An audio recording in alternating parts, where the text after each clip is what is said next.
Muy buenas tardes a todos y todas.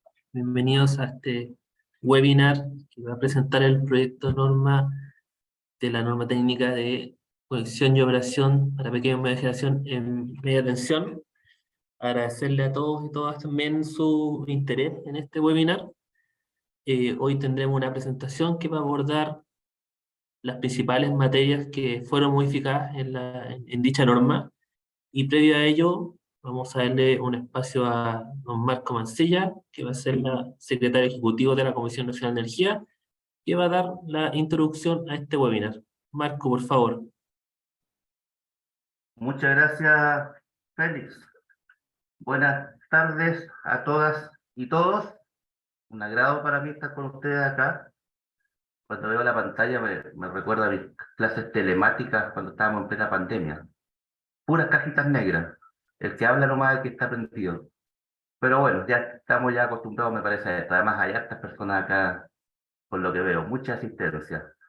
Em, A ver, yo voy a tratar de ser, voy a ser breve, de hecho, porque en realidad los artistas son el equipo técnico de la CNE que ha estado trabajando en esto, que es liderado especialmente por Félix, donde Claudio Castillo ha estado encargado en particular de esta norma junto con Rodrigo Quesada, nuestro abogado del departamento jurídico, y por tanto ellos le van a explicar en detalle cuál es el contenido y los próximos pasos.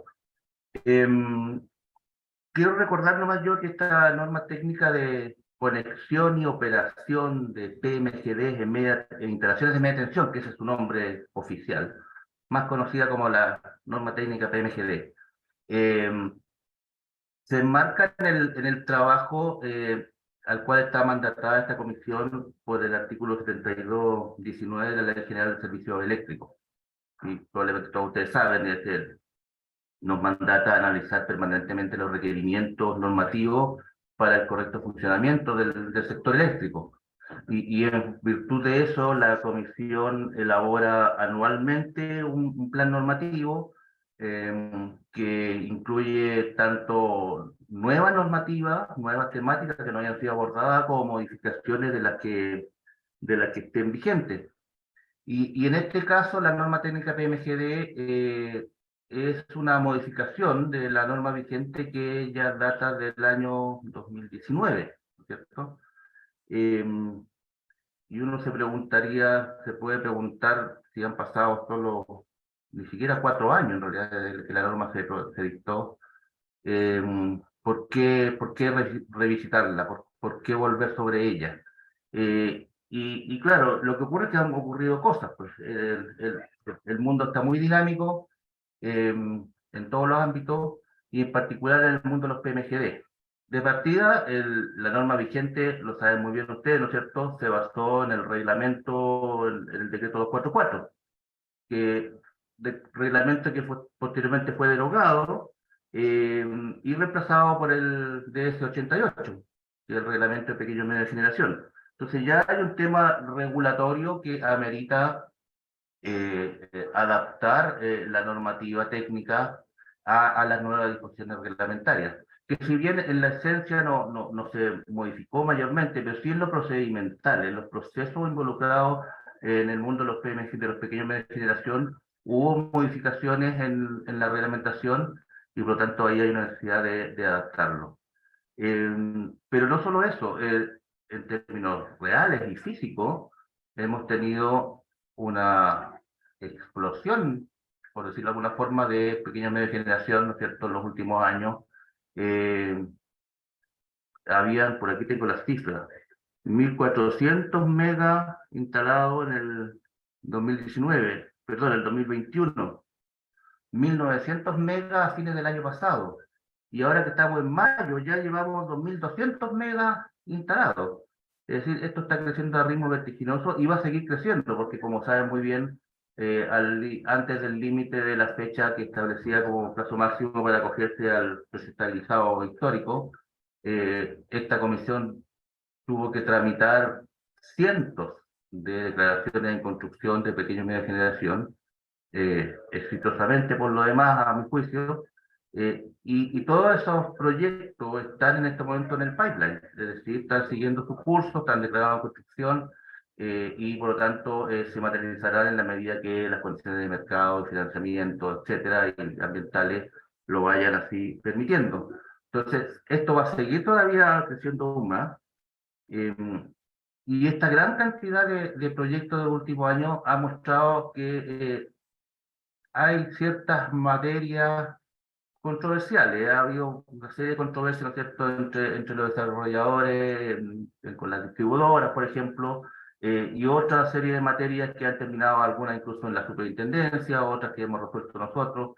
Eh, se vislumbra de que hay espacio para mejorar, sobre todo en el tema procedimental.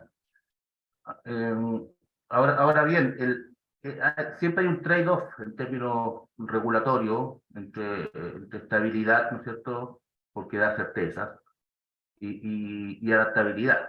Eh, y yo creemos nosotros dentro de la CNE como se ha abordado esta norma y las temáticas que están siendo incluidas, eh, encuentran ese justo punto medio, ese justo punto adecuado entre mantener la certeza para que se continúen desarrollando proyectos, pero obviamente adecuarlo a las nuevas circunstancias.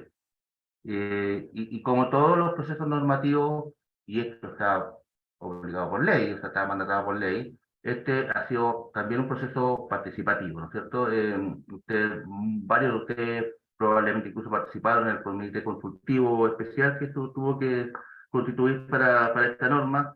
Participaron desarrolladores, las empresas distribuidoras, coordinador, incluso organismos del Estado, como funcionarios del Ministerio de Energía, de la Superintendencia.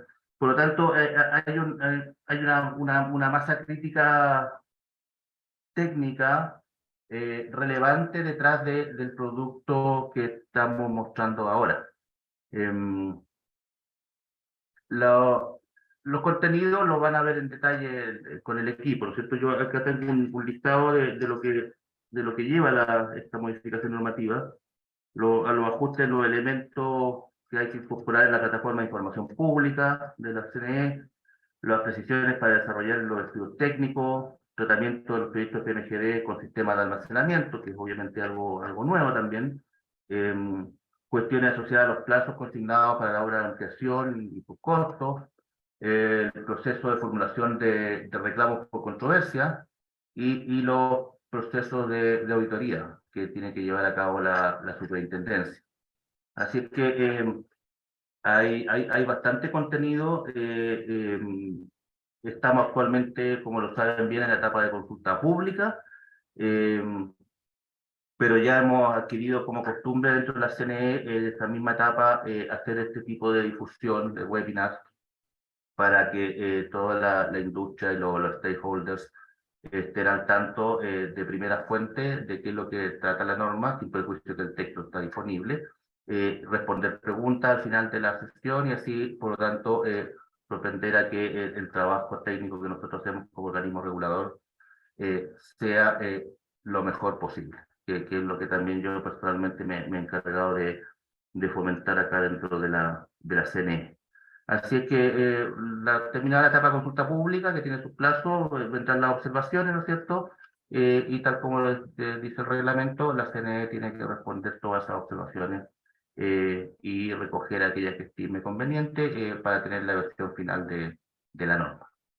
Así que eso por mi parte, nuevamente les agradezco la altísima participación que yo veo aquí, estoy mirando los monitos, dice 244, 245 dice ahora, participantes.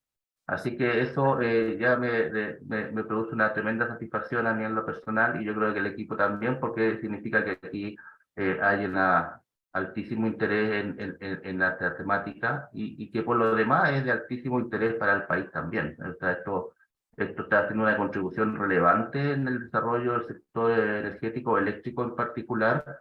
Em, la generación distribuida, uno de los puntales también de la transición energética, ¿no es cierto? Contribuye a disminuir la necesidad de inversión en otros aspectos de la cadena, incluso eventualmente en la medida que esté bien distribuida, hasta ayuda a mitigar un poco estas problemáticas coyunturales que estamos teniendo a nivel del mercado mayorista eléctrico por ejemplo, de desacoples. En la medida que haya más generación distribuida en aquellos puntos donde se requiere que llegue la energía y cuesta que llegue por el tema de transmisión, los PMGD son una parte importante para que eso también disminuya. Y de hecho, los análisis prospectivos del coordinador eléctrico que ha publicitado en las últimas semanas muestran de que podríamos llegar a esa situación, es decir, en el breve plazo empezar a tener desacoples bastante menores, justamente gracias al aporte de los pequeños medios de generación. Eso, nuevamente le agradezco, un saludo a todos y todas y los dejo con el equipo que les va a mostrar el contenido de las normas. Gracias, Félix. Muchas gracias, Marco, a ti. Para los que recién se sumaron, darles también la bienvenida. El webinar que va a presentar la norma técnica de conexión y operación de pequeña y media generación. Como ya bien dijo Marco, el objetivo es hacer la difusión de este proyecto de norma técnica para que puedan tener mayor antecedente y que las observaciones a la consulta pública sean con mayores antecedentes, más claras y más precisas para que nosotros también podamos responder de buena forma. El día de hoy vamos a tener una presentación que va a ser realizada por Claudio Castillo y por don Rodrigo Quesada. Y contarle antes de iniciar, mientras empezamos a compartir la presentación, que este es un procedimiento normativo que inició a fines del año 2021, en particular partió con la resolución de inicio en septiembre del año 2021. Luego, durante el año 2022, contamos con 8 sesiones de comité, con varios de los integrantes están aquí de público, así que nuevamente le damos las gracias por su aporte. Fue una discusión bastante rica y muy enriquecedora en todo sentido. Y luego de estas 8 sesiones, nosotros trabajamos en nuestro borrador de norma, el cual inició su consulta pública el 3 de abril y se acaba el 31 de mayo. O sea, quedan un par de semanas más para que puedan enviar unas observaciones al correo electrónico señalado también en el aviso en el sitio web. Así que sin más dilación, voy a dejar a don Claudio que comparta la presentación y él va a hacer la primera parte, luego Rodrigo va a hacer la segunda y final, y para el final de estas 2 presentaciones vamos a dejar un espacio para cualquier consulta respecto a esta presentación. Así que, Claudio, por favor.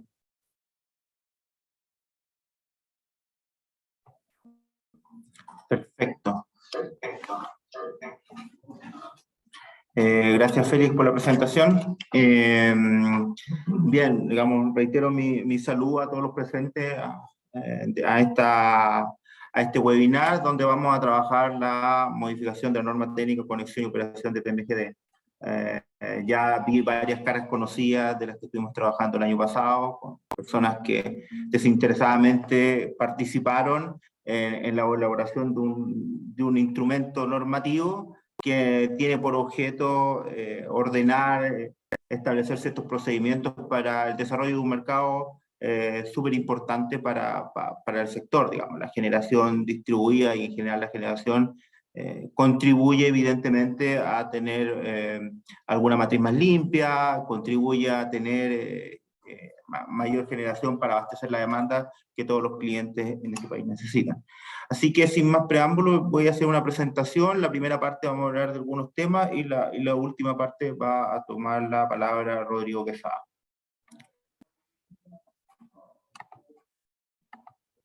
En particular, los antecedentes que vamos a estar trabajando tienen que ver un poco los antecedentes del proceso. Esta es la agenda que tenemos preparada, modificación de los capítulos de la NTCO sobre cuestiones de información pública, sobre elementos de los estudios técnicos, PMGD con sistemas de almacenamiento, congestiones consignadas en el ICC, plazos consignados en obras adicionales, ajustes o ecuaciones, costos, sobre la ejecución del contrato de ejecución y plazo, la formulación de reclamos de controversia y por último cuestiones de auditoría.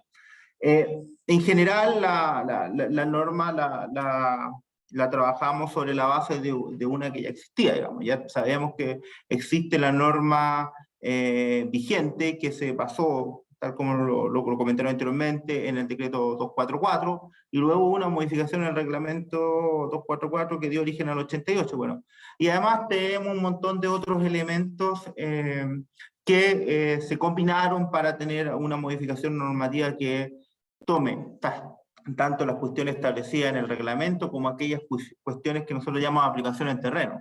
Del 2019 a la fecha han habido algunas dificultades, algunas controversias, y por tanto cada cierto tiempo también conviene analizar si es que los elementos, los principios que fueron establecidos en la norma se mantienen vigentes y qué cosas hay que corregir o cambiar. Y hay algunas cosas que hay que cambiar solo para mejorar el entendimiento, digamos, que en cierto momento se puede tener un énfasis sobre una cosa, pero a lo mejor después en la práctica no se entiende claramente y por tanto conviene desde luego hacer algunos ajustes para ello.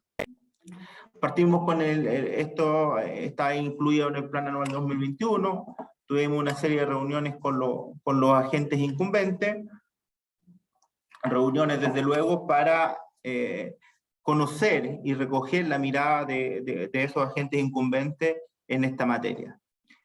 Sacamos una resolución de inicio y posteriormente a partir de enero de 2022 tuvimos 8 sesiones con los comités consultivos.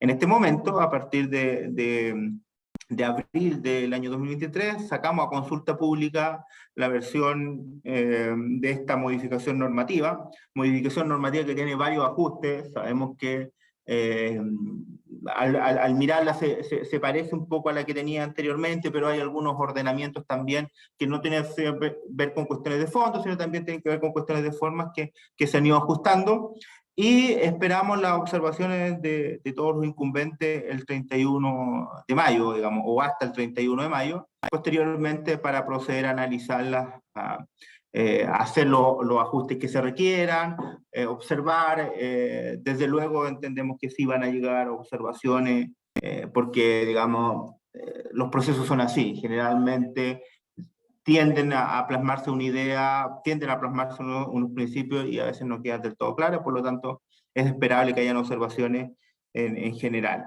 Así que esperamos evidentemente las observaciones que tengan ustedes.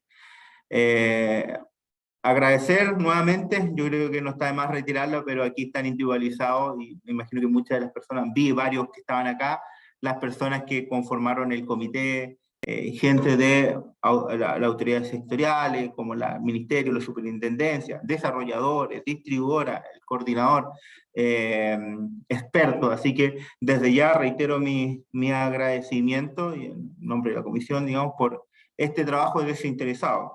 Al final de cuentas, en la medida que las normas, la normativa tenga la mirada de todo, tanto para la ejecución como cuando ya se ejecuta un trabajo y vienen las observaciones, siempre es mejor que tomar una decisión de hacerlo sin consultar, porque evidentemente muchas de las cuestiones que se colocan en consulta tienen que ver con algún enfoque o con alguna claridad que desde una sola mirada puede ser un poco miope el problema que se está abordando.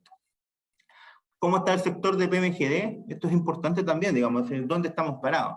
A la fecha tenemos más de 2.200 megawatts instalados, cuestión que como país nos debería poner orgulloso, en el sentido de que tenemos mucha generación distribuida a lo largo de todo el país. Digamos, estas son la generación distribuida en la zona de del sistema interconectado, del sistema eléctrico nacional, digamos, porque en sistemas medianos, digamos, no existe tal como la figura. Sin embargo, existen muchas pequeñas generación que por las características propias y por su naturaleza corresponderían a estar dentro de las figuras de los PMG. Así que, desde luego, ahí se ven los números. Esta información está en nuestra web, en Energía Abierta, para quien quiera ser consultado más en detalle, separarla más por región, separarla por tecnología, etcétera. Pueden ahí explorar la información que existe. Entrando de lleno en la modificación normativa de la norma del 2019, diría que existen 7 pilares elementales, digamos, algunos más transversales que otros. Algunas cuestiones directamente con la norma propiamente tal de conexión y otras cuestiones que a nuestro juicio contribuyen a un mejor entendimiento de la regulación del sector. En primer lugar, tenemos todo lo que tiene que ver con la plataforma de información pública. Si bien es cierto, existía la información que entregaba la distribuidora, eso ya estaba establecido en la norma. Se establece un ordenamiento, elementos que tienen que incorporar, ya que el decreto 88 introdujo bastantes elementos ahí, y estos elementos fueron incorporados en la norma. Insisto, puntos que ya existían en la norma actual, pero que se han ido mejorando o adecuando para el mejor entendimiento de todos los agentes incumbentes. Respecto a los estudios técnicos, del mismo modo que la información pública, se han hecho algunos ajustes de modo de entender cómo poder plasmarlo de mejor manera, y que cuando se estén haciendo estos estudios técnicos, los incumbentes que pudieran tener roles distintos entiendan sobre lo mismo una determinada tarea. Es decir, existen evidentemente los desarrolladores y existen también las empresas editoriales. Yo diría que esos son los dos grandes agentes que tratan en este mercado, pero con visiones contrapuestas, digamos, ¿no? Eso no hay ninguna crítica a eso, sino una descripción de la realidad. Cuando se existen visiones contrapuestas y existe una regulación, lo importante es que ambos entiendan las reglas más o menos de la misma manera, porque si ambos entienden reglas distintas, la regulación podría estar mal. Entonces, en ese sentido, se busca un principio de entendimiento y de claridad y transparencia para realizar todas las cuestiones que está pidiendo la norma, y en especial los estudios técnicos que dan origen a autorizaciones o no para conectar los distintos tipos de proyectos. Otro elemento importante, y que no estaba en la norma anterior, o en la norma actual, mejor dicho, que es el contrato de conexión y plazos. Se establecen ciertos plazos para las actividades que tengan que ver con la obra adicional de adecuación y ajuste, digamos. Son cuestiones que tienen que estar definidas en la norma. ¿Cómo se llegó a esta conclusión? Digamos, esto también se discutió en lo que tiene en el comité especial, el comité consultivo especial. Tiene que ver con la relación entre el desarrollador y la distribuidora que tiene que llevar a cabo las obras adicionales. Evidentemente, por distintas razones, los plazos se pueden atrasar, o pueden haber otras cuestiones que tensionan la relación entre estos dos agentes. Y por tanto, se estimó necesario establecer que bajo ciertas circunstancias, para ciertas tareas, existan plazos. Consignación de inyección, sabemos que el 88 estableció en ese artículo 88, el artículo 88 del decreto 88, consignar la capacidad de inyección con que pueden conectarse los PMGD, toda vez que en la medida que el exceso de generación pudiera generar algunas congestiones en el sistema de transmisión. Básicamente también tiene un principio, es decir, saber en etapas tempranas cuáles serían las zonas que están más congestionadas, digamos, no desarrollar una obra y después darse cuenta que los elementos se congestionan. Evidentemente habrán muchos otros factores que pudieran afectar y gatillar algún tipo de congestiones, pero en lo elemental, si es que en una etapa temprana se sabe que hay una zona congestionada, evidentemente se puede declarar eso en los estudios y no llegar a una etapa posterior. Evidentemente, después también establece el mismo artículo que el coordinador podría levantar en la medida que cambie la topología de la red. PMGD con almacenamiento. Este otro tema que también se trató en el comité consultivo, y sabemos que muchos de los desarrolladores le interesa este tema, y tiene que ver con aquellos PMGD que tienen algún sistema de almacenamiento adosado, y por lo tanto es una figura behind the meter, ¿ya? ¿Cómo tratamos entonces una generación que ya no va a tener un sentido estacionario durante el día, como mayoritariamente se dan los proyectos PMGD, digamos, en mayor medida son solares, digamos, por lo tanto hay una curva estable, predecible, con respecto a que si ese PMGD que tiene esa curva de generación cambia su curva de generación a raíz de conectar algún sistema de almacenamiento. Y dos elementos adicionales, uno más relacionado con el 88 que tiene que ver con controversia y el otro no tanto, pero creemos que es importante, que tiene que ver con un capítulo específico de la controversia.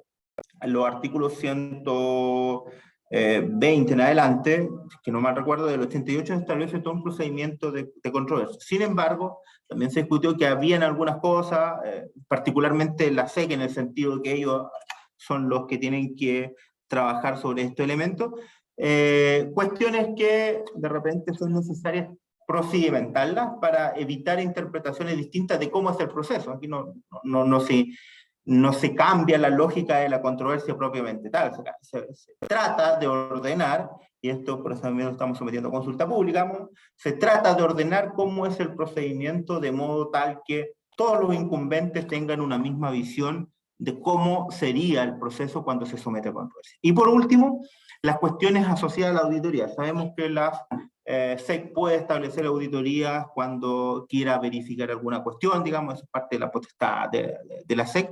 Sin embargo, no existía un procedimiento en algún documento donde estableciera elementos objetivos y escritos de cómo se debería desarrollar la auditoría, por lo tanto también se incluyen en esta norma a efectos de que haya un mejor entendimiento y una mejor claridad. Entonces, estos dos últimos elementos, yo diría, no son de los centrales de una norma técnica de conexión y operación, sin embargo, contribuyen a ordenar el mercado.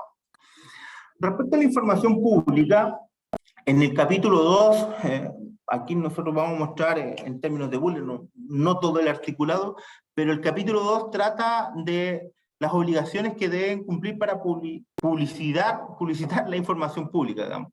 Sabemos que la información pública, o la información en general, es elemental y esencial para desarrollar proyectos. En la medida que esa información sea compleja de obtener, o sea difícil de tratar porque algunos agentes la forman de una manera y otros de otra, o que los elementos contenidos en la información pública no son los necesarios para desarrollar un proyecto, se empieza a complejizar el desarrollo de los pequeños medios de generación distribuida, digamos. Entonces, se trata de ordenar, ya sabemos que ya venía la norma actual, o la norma actual contiene elementos de información pública, y aquí solo viene a detallar y a ordenar algunas otras cuestiones que fueron introducidas por el reglamento de PMGD o el decreto 88. Se establecen plazos para publicar la información con cambios relevantes de la redistribución. Existen elementos que son extremadamente significativos para evaluar o no la realización de un proyecto. Los estándares constructivos. Se obliga a publicar los estándares constructivos toda vez que el estándar constructivo define, en cierto modo, cómo va a ser la construcción de las obras, y por tanto, con estándares distintos se podrá llegar a conclusiones distintas. Se establece un procedimiento de actualización de la información. Sabemos que la información es dinámica. La información de la topología en algunos casos puede ir cambiando, vamos, no es un cambio extremadamente dinámico de corto plazo, sí, pero sí en el mediano plazo hay cambio de información relevante y por lo tanto es importante. Y se profundiza en la potestad, digamos. ¿Y por qué se profundiza? Porque efectivamente la SEC la tiene en realizar auditorías a la información, digamos. Entonces, la información que existe puede ser auditada porque la SEC lo puede solicitar, y por eso mismo también, como lo explicará Rodrigo, existe un capítulo especial para hacer o realizar el procedimiento de auditoría. Respecto a los costos asociados a la conexión, se determinan sobre la base de estudio de costos de la comisión, digamos. Este es un punto súper importante, mantenerlo claro, y se trata en el título 3.7. Si bien es cierto, el proceso de determinación de los costos para las obras adicionales de ecuación de ajuste está regulado en el decreto 88, en su artículo 89, conviene desde luego tener a la vista cómo sería este procedimiento, digamos, porque si bien es cierto, la norma de conexión cita a este estudio, lo importante es saber de dónde viene este estudio. Y este estudio se basa en el valor agregado de distribución.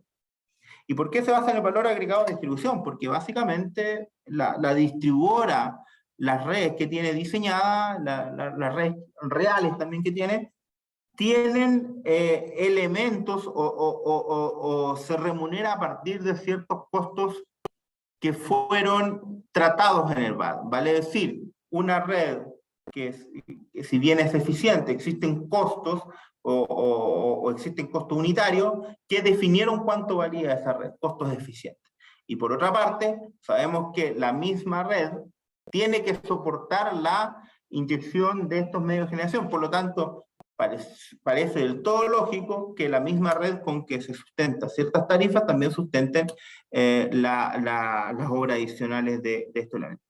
Se hace un estudio de costos, se determina sobre la base del valor agregado de distribución, la comisión determina los costos respectivos y se observa los estudios de costos de la comisión por parte de los incumbentes. Los costos se determinan y después en la norma técnica, cuando uno quiere determinar una obra adicional a educación, debería basarse en el estudio de costos.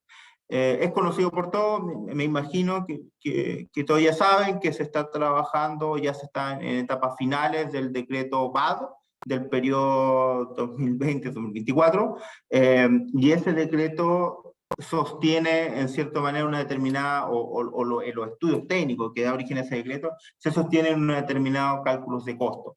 Sobre la base de esos elementos, entonces, la comisión va a determinar el informe de costos, y ese informe de costos será sometido a observaciones, ¿ya? Así que durante el año seguramente tendrán más noticias de esos elementos, de ese estudio propiamente tal.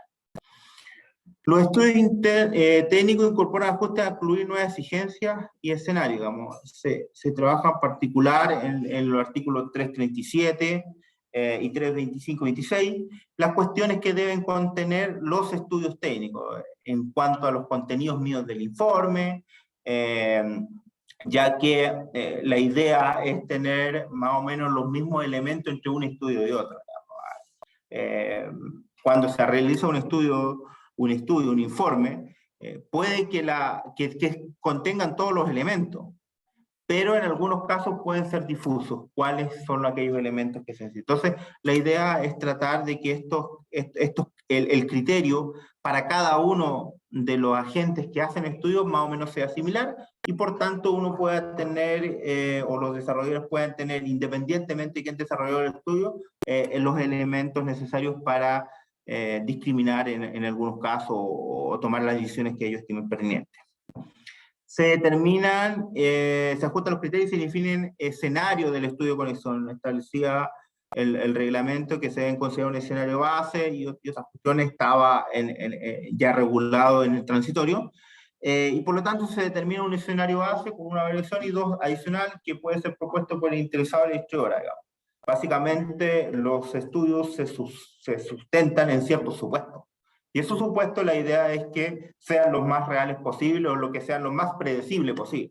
Hay un escenario base con una determinada cantidad de elementos a considerar, pero también pudiera ser que uno por la distribuidora y otro por el interesado a proponer con modificaciones del primero, en la medida que ellos ponderen distintas cuestiones pudieran llegar a decir, mira, en realidad el escenario base más algo o menos algo de acuerdo a las sensibilidades propias, digamos. En ningún momento se pretende, o en principio no se pretende, digamos, ser extremadamente rígido, y por eso se habla de dos escenarios adicionales, digamos, para que no quede la figura como un escenario base establecido, un único escenario, y después las condiciones reales puedan dar otras cuestiones. Esto para mantener las conclusiones del estudio. Se perfecciona el procedimiento para la determinación del alimentador de alto impacto y se incluye un procedimiento para la determinación del factor de pérdida.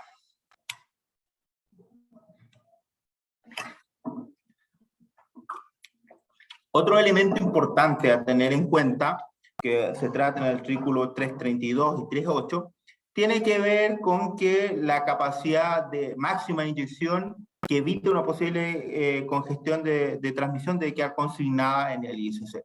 Se establece la obligatoriedad de evaluar condiciones de inyección del PMG a fin de advertir una posible congestión de transmisión. Eso en concordancia del artículo 88 del reglamento, ¿ya? que se establece, que bueno, en etapas tempranas tenemos que tener la capacidad para advertir, con la información que se disponga evidentemente, las posibles congestiones que se pudieran dar en los sistemas de transmisión, de modo tal que quien quiera inyectar tenga esta información. No se trata de una condición prohibitiva, sino que al final la decisión la termina tomando el desarrollador, porque eventualmente puede que esa consignación a efectos de la operación puede ser levantada después en el coordinador, y los proyectos en general se evalúan a largo plazo. Con cambios topológicos en la red podrían eventualmente liberar esa restricción. Y evidentemente la capacidad tiene que quedar consignada en el SIC y ser condición obligatoria. Son elementos que, como dije al principio, están establecidos en el reglamento, cuestiones de esto ya venían en la norma, pero conviene desde luego a clarificar para que todos los agentes incumbentes, stakeholders, entiendan lo mismo. Y por último, tal como les decía, el coordinador puede levantar la restricción. Otro elemento, y aquí me voy a tener un poquito más, tiene que ver con la generación y demanda en redistribución, que generalmente tiene un comportamiento predecible. ¿Y a qué voy con este caso? Que básicamente si uno tiene esta generación y tiene esta demanda en la distribución, probablemente llega a una curva neta como la roja que está ahí. ¿Por qué lo que quiero decir esto? Porque básicamente uno se pregunta después, bueno, ¿cómo opera cuando haya un sistema de almacenamiento? Y esto introduzco. ¿Qué pasa cuando tenemos un sistema de almacenamiento? Y conviene desde luego hacer esta figura un poco conceptual para entender, que es bien básica, digamos, no pido la disculpa, todos ustedes entienden bien el concepto, pero es bueno ilustrarla de esta manera. La generación y demanda en la redistribución, con sistema de almacenamiento ya el comportamiento no es predecible. Si bien es cierto, uno podría entender... perdón, ¿hay alguien hablando? Ya, perfecto. Si bien es cierto, uno podría predecir la curva de generación por algún elemento solar, ¿qué ocurre? Que pueden existir elementos que dicen, bueno, yo no voy a trasladar mi energía durante el día a la noche porque quiero conectar mi sistema de almacenamiento y quiero aprovechar alguna curva de precios.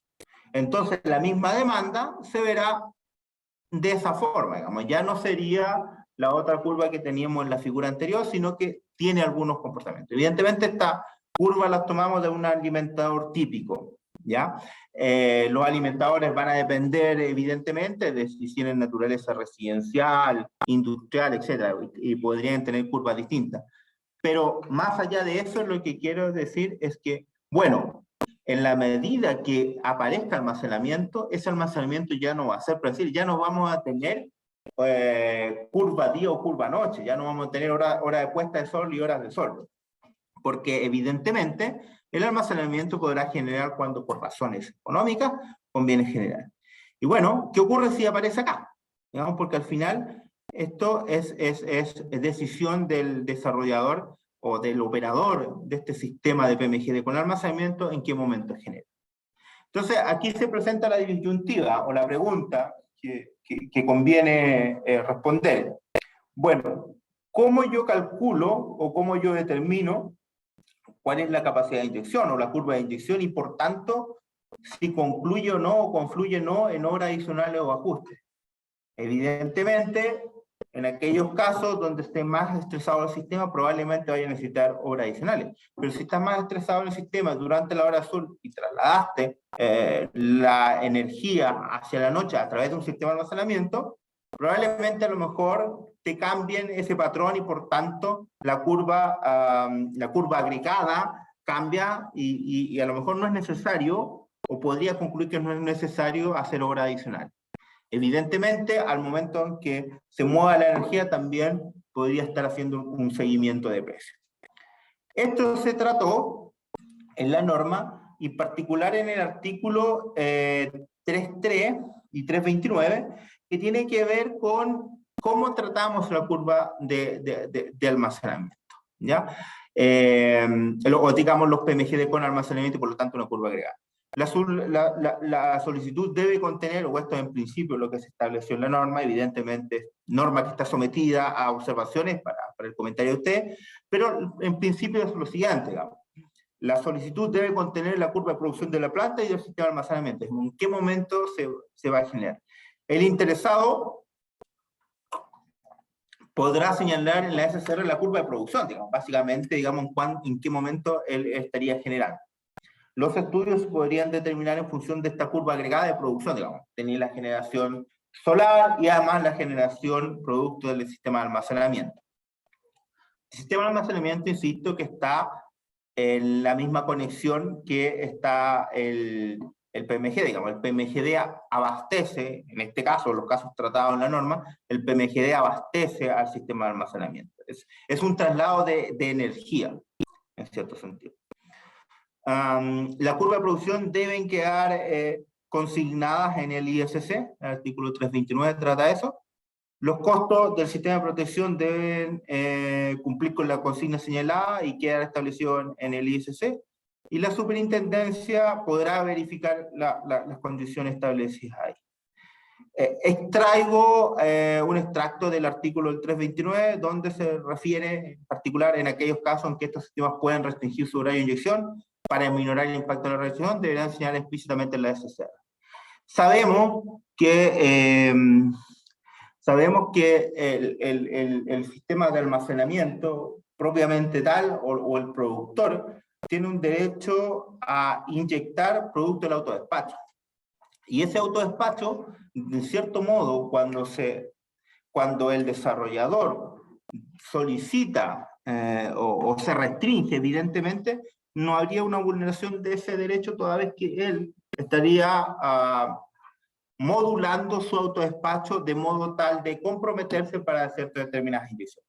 Creemos que este es el punto de salida adecuado para enfrentar aquellos casos en que el desarrollador va a estar inyectando en algunas horas distintas, las horas de sol, generalmente hablo de la hora de sol porque la mayoría de los proyectos son de ese tipo, pero en sistemas de almacenamiento o inyectando con sistemas de almacenamiento en un determinado horario. Evidentemente, si es que no quiere tomar esa opción, tendrá que hacer la evaluación cuando inyecte en la peor condición, porque el sistema de almacenamiento evidentemente puede inyectar a decisión del interesado, del operador del proyecto. No así cuando hay una generación a base de energía primaria solar, por ejemplo, que va a inyectar cuando haya sol. No puede tomar esa decisión. Por lo tanto, ahí el autodespacho tiene bastante más sentido. Pero en otros que donde puede modular, evidentemente, la modulación llevará o conlleva, evidentemente, algunas cuestiones de desarrollo de redes.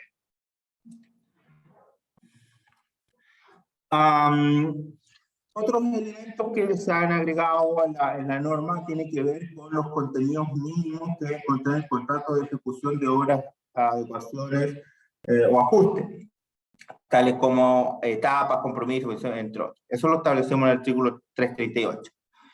Y en el 339 la obligatoriedad de establecer un programa de ejecución. Existe una tabla que se agregó de aquellos elementos o tipos de obra significativos y que tienen que ver con obras ya, llamémosle, de mayor relevancia en la red. Se establecen pasos máximos para hacer ese tipo de obras, como por ejemplo la obra adicional de refuerzo de red, 1,5 kilómetros por mes, obra adicional de baja densidad, porque la NTD establece dos tipos de densidades, implementación de elementos mayores de la red, adquisición de equipos mayores, estamos hablando de elementos significativos, adecuaciones, ajuste en distribución, e ingresos de permisos sectoriales y de vialidad. ¿Cuánto se demora quién tiene que tomar la decisión de ingresar estos permisos? Esta tabla se incluye en la norma y estas reglas se incluyen y no estaban en la norma actual. Así que son elementos también que es importante que ustedes lo observen y si tienen que lo revisen, mejor dicho, si tienen alguna observación, evidentemente que nos la hagan saber. Y otro elemento importante tiene que ver con las limitaciones de las inyecciones que por razones de seguridad se estimen necesarias. Esto ya existe en la norma actual, pero el artículo 102 establece las consideraciones especiales o nuevas consideraciones. Entonces se homologa o se adecúa en línea con lo que está establecido en el 102. La norma establece que podrán ejecutar las limitaciones.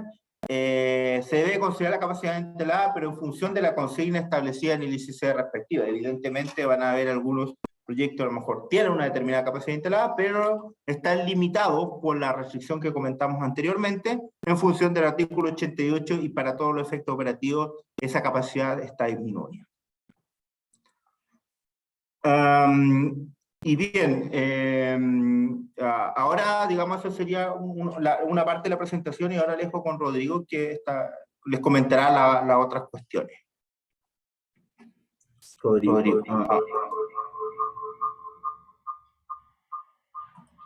Hola, buenas tardes a todos los asistentes.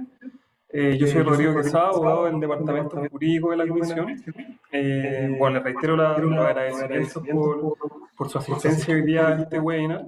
Y bueno, yo les voy a comentar acerca de dos capítulos que se incorporan a la norma. Parece que se escucha con eco. No, ya no comienza. Silencio de tu... No sé si se escucha mejor ahora. Ahí sí. Bueno, como les decía, les reitero los agradecimientos por su presencia hoy día en este webinar. Y bueno, yo les voy a comentar acerca de dos capítulos que se incorporan a la norma técnica. El capítulo 5 y 6. En específico, bueno, primero el capítulo 5 tiene relación con el procedimiento de presentación de controversia ante la Superintendencia de Electricidad y Combustible. Para darle un poco de contexto sobre este tema, en las conversaciones que hubo y en las reuniones que se sostuvieron con la superintendencia, se pudo ver que había un aumento sostenido en la presentación de controversia en los últimos años, especialmente también en relación al año 2020 con los casos de fuerza mayor por COVID. Pero dentro de este aumento sostenido de la presentación de controversia, había un cierto desformalización del procedimiento, por cuanto, las controversias había cierto espacio para presentarla en el formato en que quisiera el interesado. Entonces se detectó un problema ahí y, se realizó, como les decía, un trabajo en conjunto con la SEC para formalizar algunos aspectos del procedimiento de presentación de las controversias, en el fondo para facilitar su revisión, su análisis y resolución, y también entregar un poco de certeza a todos los interesados en relación a los plazos de resolución de estas controversias. Entonces, un poco para contarles en qué consiste este procedimiento que se formaliza ahora en la norma técnica. Parece que vamos a la lámina anterior. Claro, esto es lo que les comentaba. Se formaliza el procedimiento para estandarizarlo, facilitar su resolución. Entonces, en relación con eso, se establecen ciertos requisitos para la presentación de las controversias y que se tienen que cumplir para que la superintendencia pueda declarar admisible las presentaciones de los interesados. También, se faculta a la superintendencia para establecer algunos medios y formatos para la tramitación de la controversia, y esto justamente tiene que ver con lo que les comentaba antes, que es para facilitar un poco el trabajo de la SEC en cuanto a la revisión y la resolución de las controversias y así agilizar un poco el procedimiento. Eso. Otra característica o medidas que se incorporan en este procedimiento del capítulo 5, lo que les decía, se formaliza también la presentación de las medidas provisionales que estaban contempladas en el reglamento, pero que no se habían tratado en la norma técnica, y ahora se le da un tratamiento un poco especial, justamente también para que sea una cuestión más estandarizada. Se establece también un plazo máximo para la presentación de los antecedentes adicionales, que es de 40 días desde que se declara la admisibilidad de la controversia. En ese sentido también era un tema que era relevante para la superintendencia, porque a veces se presentaban antecedentes adicionales muy avanzados al procedimiento, lo que hacía que se suspendieran los plazos y se dilatara mucho la resolución de las controversias. Y bueno, por último también se fijan algunas reglas especiales para controversias, especialmente en materia de extensión del ICC y estudios de conexión, los que también básicamente se relacionan con la formalización de las comunicaciones que existen con la empresa distribuidora.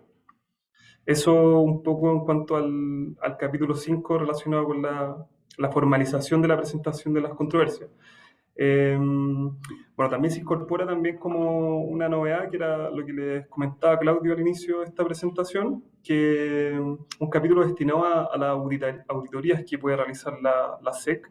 Y bueno, en ese sentido, lo que básicamente se establece que la SEC va a poder instruir la realización de alguna auditoría relacionadas con el desempeño de la norma técnica, y se especifican algunos casos en que la superintendencia va a poder instruir a la empresa distribuidora en la ejecución de esta auditoría, que son, bueno, los que están ahí mencionados en la lámina, cuando se observa algún incumplimiento por parte de la distribuidora de alguno de los requisitos que establece la norma asociado a la conexión de un PMGD, o bien para fiscalizar el cumplimiento de los requisitos que se establecen en la norma, también cuando se requiera verificar la información que entrega la distribuidora a los usuarios o a la superintendencia, cuando se detecta alguna falta de información, inconsistencia en la plataforma de información pública que gestionan las distribuidoras. Y esos casos son en que la superintendencia va a poder instruir esta auditoría a la empresa distribuidora. Y en general, respecto ya al procedimiento de auditoría en sí, también, como les decía Claudio, la idea era como bajar un poco y poder darle cierta claridad a estos procedimientos que instruía la superintendencia. Y básicamente se establecen algunos principios, la metodología y también, como pasa con el capítulo anterior relacionado con las controversias, en el fondo se formaliza el procedimiento de la auditoría, y en ese sentido lo que la norma técnica establece es que se tienen que tener en cuenta las directrices la norma ISO sobre directrices para la auditoría de los sistemas de gestión. Y también, bueno, lo que la SEC ponga al efecto en sus instrumentos especiales que pueda dictar al efecto.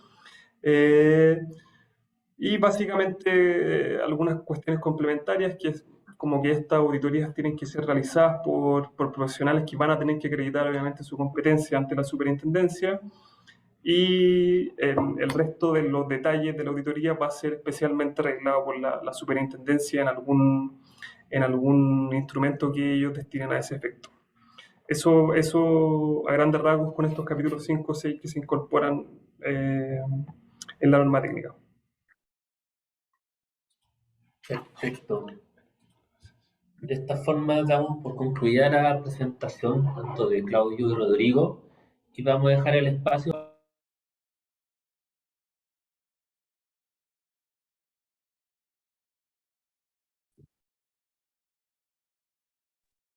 Muteado, Félix.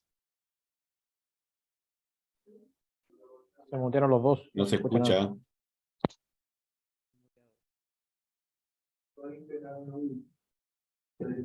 ¿Me escuchan? Ahí sí, Félix. Ahí sí. Ahora sí. Voy a repetir todo de nuevo entonces. Damos por concluida la presentación de Claudio y Rodrigo, y vamos a pasar a las preguntas. Y antes de pasar a las manos alzadas, vamos a ver algunas preguntas del chat para luego ir respondiendo cada una de ellas. Son varias, así que probablemente no va a poder responderlas todas. Igualmente, como les hemos dicho, esta es una instancia de aclaración, siempre está el espacio para la consulta pública. La primera pregunta es de Luis García Santander, que nos pregunta ¿en qué estamos pensando respecto a la flexibilidad de la red al considerar las penetraciones de generación distribuida, electromovilidad y sistemas de almacenamiento? Si estamos contemplando los impactos de las tensiones en los nodos del sistema de distribución. Aquí voy a partir yo, luego Claudio me complementa. Este documento está enfocado en la generación distribuida. Ahí, eso es lo principal. Electromovilidad, entendemos, dadas las tecnologías actuales, no estaría comprendido dentro de las características de un PMGD. Y respecto a los sistemas de almacenamiento, en esta modificación de norma no se contemplan exigencias respecto al sistema, dado que estamos a la espera de las disposiciones que se van a incluir en el respectivo reglamento de PMG luego de esta aprobación de la ley de almacenamiento. Eso es lo que podemos mencionar. No sé si Claudio puede decir algo más respecto a esta consulta. Perfecto. Sí, gracias Feli, gracias por las preguntas. Vemos que hay muchas preguntas establecidas y por tanto esperemos tratar de responderlas todas. Si no respondemos en esta sesión de webinar, las podemos responder evidentemente después en las consultas públicas. Claro, efectivamente esta norma tiene que ver más con cuestiones de PMGD y con ese tipo de generación distribuida. Evidentemente una red mucho más dinámica, con alta penetración de sistemas de electromovilidad, sistemas de almacenamiento, generación distribuida en términos de net billing, llevará evidentemente a una red mucho más dinámica. Pero lo que estamos tratando acá es cómo hacemos convivir en una red estática, que es la que existe, que es la que la regulación establece, los pequeños medios de generación distribuidos de la mejor manera posible, de la forma más eficiente. Tal como dijo Félix, evidentemente hay cuestiones que tienen que ver con los sistemas de almacenamiento, digamos. Sabemos que para muchos es importante la nueva ley del sistema de almacenamiento, donde se modificó el 149 de la ley, que tiene que ver con el sistema de almacenamiento en general, tanto en transmisión y permite, evidentemente, dado el artículo que está establecido, que sea en distribución. Lo que tratamos nosotros acá, y lo que se discutió en los comités, son aquellos sistemas de almacenamiento que están en conjunto con un PMG. Vale decir, cuando yo la generación que tengo la puedo mover a distintas horas a efectos de capturar un precio distinto, o bien a efectos de ahorrarme horas de adicionales de ajuste en la red de distribución. Esa es la lógica. La lógica establecida después en noviembre con la ley de almacenamiento requiere evidentemente de varios pasos previos para poder establecerlo en la norma.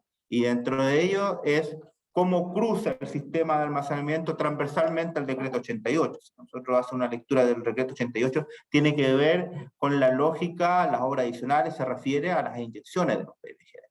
Y por lo tanto, ¿cómo se trabajaría aquella parte asociada a las otras cuestiones? Es importante que se vea en los instrumentos pertinentes para eso, que podría ser eventualmente una modificación del 88.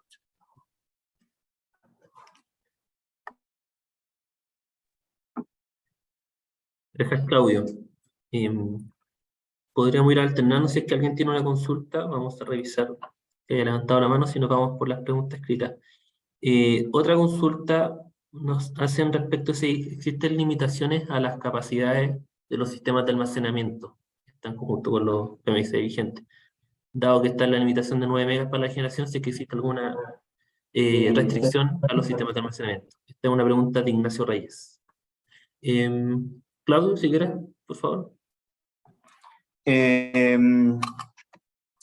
Nuevamente, más o menos la misma línea que hablábamos anteriormente. El único tratamiento del almacenamiento que contempla esta norma es cuando tú mueves energía de un punto a otro, y por lo tanto se subentiende que los 9 megas estarían conectados ahí, digamos, ¿no? La limitación continuaría existiendo toda vez que no se trata de un proyecto de almacenamiento puro, sino se trata de un conjunto de generación que estaría inyectando hasta 9 megas que traslada la energía para otro, por lo tanto la limitación de 9 megas también seguiría vigente. Gracias, Claudio. Vamos siguiendo con las preguntas. Hay una respecto a los escenarios que llamó la atención. Que se me perdió. Sí, vamos a la... Acá está, perdón. La hizo Carlos Mora. No sé si lo mencionaron, pero considerando que los nuevos proyectos inyectan energía a una hora distinta de los PMG actualmente conectados, ¿es necesario tomar en cuenta a estos últimos en los estudios eléctricos? Y la respuesta es sí, la distribuidora tiene que considerar toda la generación y todo lo antecedente lo más actualizado posible. Otra pregunta que es de Alex, nos dice, ¿con qué fin se restringe el horario de inyección de los sistemas de almacenamiento, López? y no dejar libre dicho horario para así evitar una nueva tramitación de un SCR eléctrico. Claudio, si quieres, coméntalo.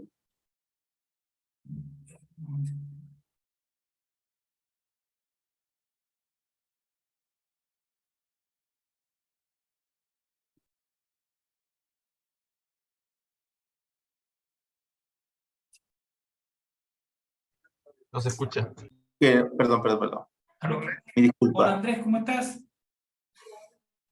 Bien, como decía Alex, pues gracias por tu pregunta. En principio no está restringido en la generación del PMG con sistema de almacenamiento. No se restringe regulatoriamente. Es una decisión, o se da el espacio para el desarrollador de proyecto se autorrestrinja a un cierto horario. ¿Y qué tiene que ver, con qué tiene que ver esta cuestión? Con que básicamente si el PMGD, que tiene un sistema de almacenamiento y el sistema de almacenamiento puede inyectar en cualquiera de las 24 horas, evidentemente los estudios tendrán que hacerse con el peor caso, porque el peor caso es suponer que está inyectando en algún momento donde la red puede quedar más estresada. ¿Qué es lo que ocurre con eso? Probablemente gatille la mayor cantidad de horas adicionales o en el peor caso puede gatillar otras cuestiones que generen costos. Al dar esta opción de que se pueda autorrestringir, por lo tanto limitar su autodespacho, producto que sí puede gestionar un cierto volumen de energía, implica evidentemente que los estudios sean acotados o sean determinados en función de ese nuevo perfil fijo. Entonces, esa es la lógica que se conversó, se discutió en el comité para lograr ese objetivo. Pero en principio, no hay una decisión regulatoria de limitar las inyecciones de los sistemas de almacenamiento horariamente.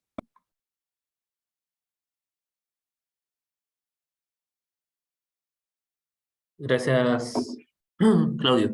¿Hay más preguntas? Estoy revisando. Respecto hay una que más o menos ya está respondida de Pablo, que tenía que ver mucho con los sistemas de almacenamiento. Hay una pregunta de John, ellos lo conocemos, fue parte del comité consultivo, y nos pregunta si se puede liberar un alimentador que está copado en un área solar de PMG por solares y emitir ISC para PMG con sistema de almacenamiento que inyecte en la noche.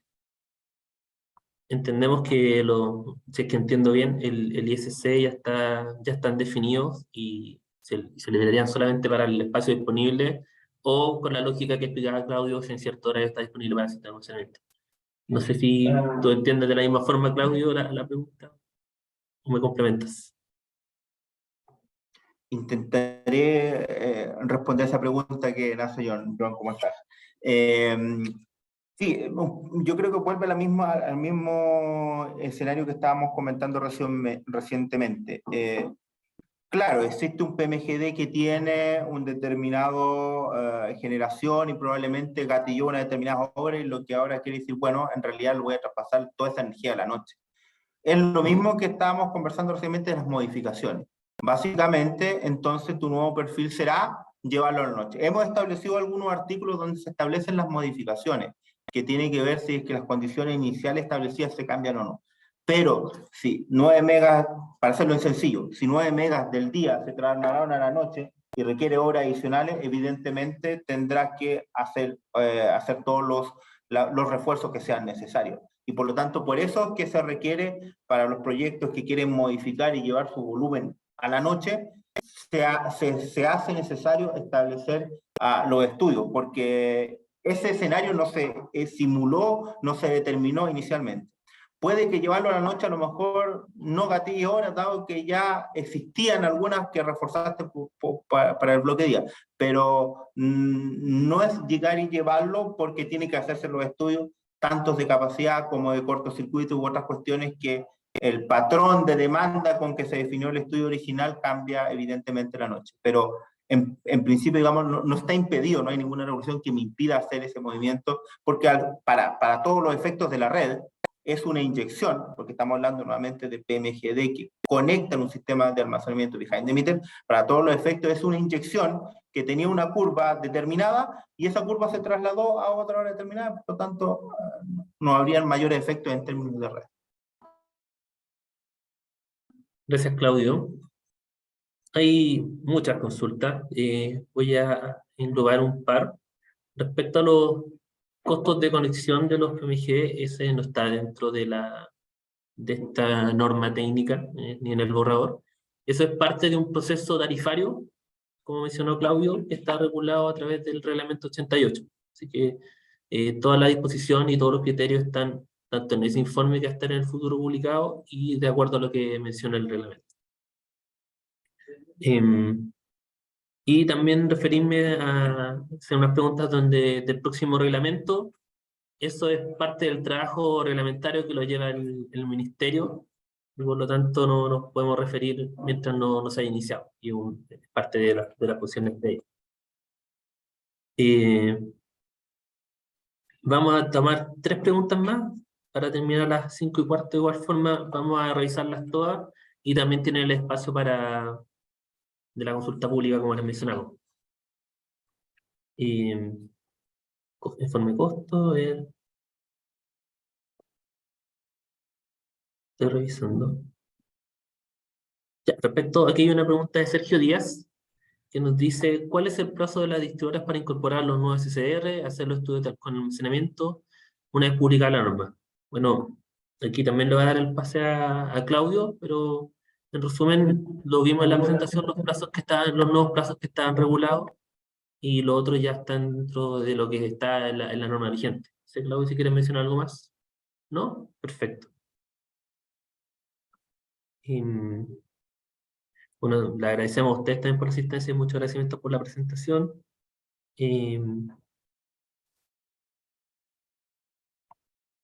Aquí hay también otra pregunta respecto al reglamento, al nuevo reglamento de potencia. Como ese reglamento aún no está publicado, esta norma no se puede hacer cargo, se hace cargo de la normativa vigente, así que tampoco nos podemos referir a ello.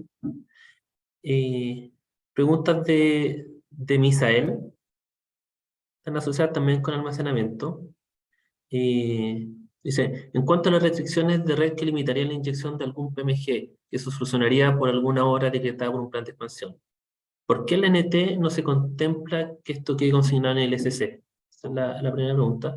La segunda, respecto a la inyección de proyectos de PMG con almacenamiento, ¿por qué más que una división día-noche no se hace una consideración de los bloques horarios del precio estabilizado?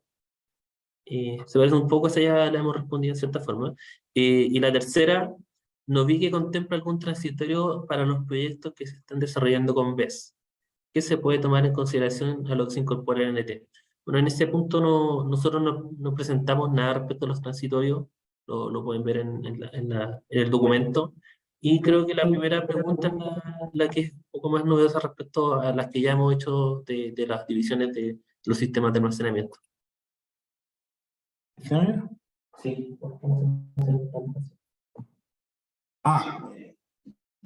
Tenía que ver con la primera, con por qué no consideran en el plan de expansión, entendí así. Evidentemente ahí ya existe regla sobre qué elementos se consideran en el plan de expansión. Pero los ICC sí tienen consignado la limitación de inyección cuando prevea ciertas congestiones, digamos. Eso ya lo establecimos en uno de los artículos, está establecido también en el 88 del reglamento, que la consignación para efectos operativos tiene que quedar establecida en el ICC y después el coordinador eventualmente lo puede levantar. Los planes de expansión podrán cambiar la topología en la medida que se vayan ejecutando y por tanto ese cambio topológico podrá liberar eventualmente esa restricción, pero tiene que ver con un estudio que hace el coordinador en términos de los eventuales cambios topológicos, ya sea gatillado por el plan de expansión o sea gatillado por algunas otras cuestiones, se podría liberar esa restricción.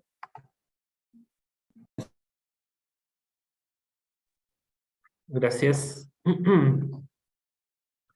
Sí, ahí siguen varias preguntas. También respuesta rápida. Los PMG ya existentes tienen que ver uno ICC para el sistema de almacenamiento. La respuesta es sí, está dentro de la norma. Estamos viendo las dos últimas para tratar de abarcar la mayor cantidad de temas posible y no solo quedarnos con sistema de almacenamiento. Ponéis comentarios. Bien parecida a todas las preguntas. Y aquí una de controversia, interesante. El tema de las controversias señala 60 días, ya habla de la reposición, pero al parecer no dice nada si se aplica la ley general 19.880, 30 días para resolver. Sí,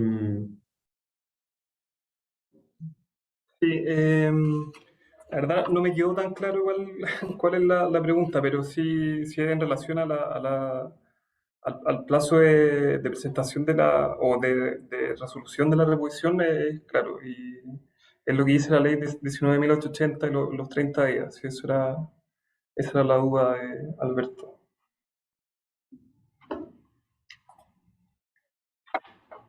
Gracias, Rodrigo. Hay una... La última pregunta que está es gratis. ¿Si va a estar disponible el webinar? Sí, lo mencionamos al comienzo del chat. Seguramente hay muchos que no lo vieron. La presentación, la versión PPT, la vamos a tener disponible en el sitio web de la comisión. Y la grabación de esta presentación va a estar disponible en el canal de YouTube también de la misma institución. Ya. Y la última pregunta es, ¿cuál es el procedimiento para solicitar la extensión de un ISC? Esto no se regula en la NDCO, pero se dice que no es vía controversia. Rodrigo, por favor, si puedes. Claro, no, el procedimiento para solicitar la extensión del ICC no se regula o no se va a tratar vía controversia, o sea, vía procedimiento de controversia, sino que lo que se dispone es que, bueno, la superintendencia va a fijar un procedimiento especial y que en subsidio, en lo que no esté regulado, se va a regular por lo que se establece en la ley 19.880 para la presentación de escrito o recursos ante la administración en general. Eso. Gracias, Rodrigo. Bueno, esa era la tercera y última pregunta. Hay muchas. Le agradecemos el interés. Podríamos estar toda la tarde, pero sabemos que todos tenemos más cosas que hacer. Así que le agradecemos desde ya y nos pidieron de comunicaciones si pueden encender la cámara los que puedan para sacar una foto final y subirla a nuestra página web y decir que participamos en esto. Así que, Roberto, cuando puedas, nos sacar la foto, la captura de pantalla.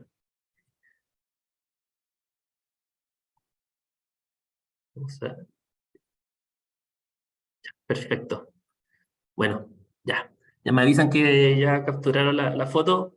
Muchas gracias a todos. Obviamente, le hemos dicho ya varias veces, está la consulta pública y ahí les podemos responder también las dudas respecto a criterios y cualquier otra cosa.